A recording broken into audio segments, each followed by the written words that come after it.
জাতীয় সংসদের সংরক্ষিত নারী আসনে নির্বাচনে বিএনপির সব প্রার্থীর মনোনয়ন বৈধ ঘোষণা করেছে নির্বাচন কমিশন। সকালে ইসিতে মনোনয়ন যাচাই বাছাই শেষে এই ঘোষণা দেন রিটার্নিং অফিসার। স্বতন্ত্র প্রার্থী সুলতানা জেসমিনের মনোনয়নও বৈধতা পেয়েছে। বাতিল হয়েছে এনসিপির মনিরা শারমিনের প্রার্থিতা। ফারজানা আক্তারের প্রতিবেদন। বৃহস্পতিবার সংরক্ষিত নারী আসনের মনোনয়নপত্র বাছাইয়ের শেষ দিন ইসিতে বিএনপি জোট ও স্বতন্ত্র জোটের প্রার্থীদের হলফনামা সহ আনুষঙ্গিক বিষয়ে পর্যালোচনা করেন রিটার্নিং অফিসার। পরে বৈধ ঘোষণা করা হয় বিএনপি জোটের ৩৬ প্রার্থীর মনোনয়ন। টিকে যায় স্বতন্ত্র জোটের প্রার্থী সুলতানা জেসমিনের প্রার্থিতাও। অতিরিক্ত ৩ স্বতন্ত্র প্রার্থীর করা মনোনয়ন বাতিল করে কমিশন।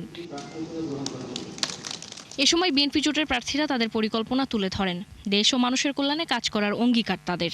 আজকে তারেক রহমান যে উন্নয়নের অঙ্গীকার করেছেন, সেই উন্নয়নের মাধ্যমে আমি আমার দল বিএনপিকে, আমার জেলা ফেনীতে সেই উন্নয়নের মাধ্যমে আমি আমার বিএনপিকে পৌঁছে দিতে চাই। শিয়া বাটার ও ভিটামিন সমৃদ্ধ লিলি বিউটি সোপ, তারুণ্যময় উজ্জ্বল ত্বকের জন্য।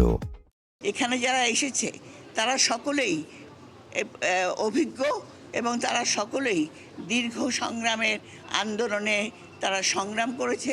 এদিকে নির্বাচনী বিধিমালায় সরকারি চাকরি ছাড়ার ৩ বছর অতিবাহিত হওয়ার নিয়ম অনুযায়ী বাতিল হয় জামাত এনসিপি জোটের প্রার্থী মনিরা শারমিনের মনোনয়ন।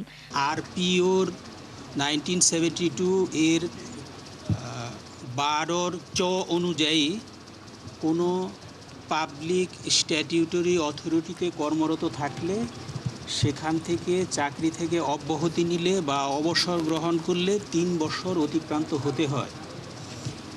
তো ওনার ক্ষেত্রে এই 3 বছর অতিক্রান্ত হয়নি।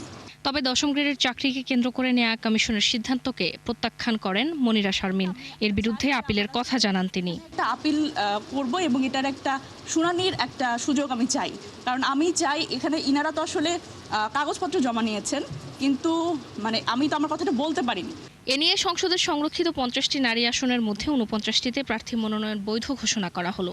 মনোনয়ন বাতিলের রায়ের বিরুদ্ধে আপিল করা যাবে 26 এপ্রিল, যার শুনানি হবে আগামী 27 ও 28 এপ্রিল। ফারজানা আক্তার, 71, ঢাকা।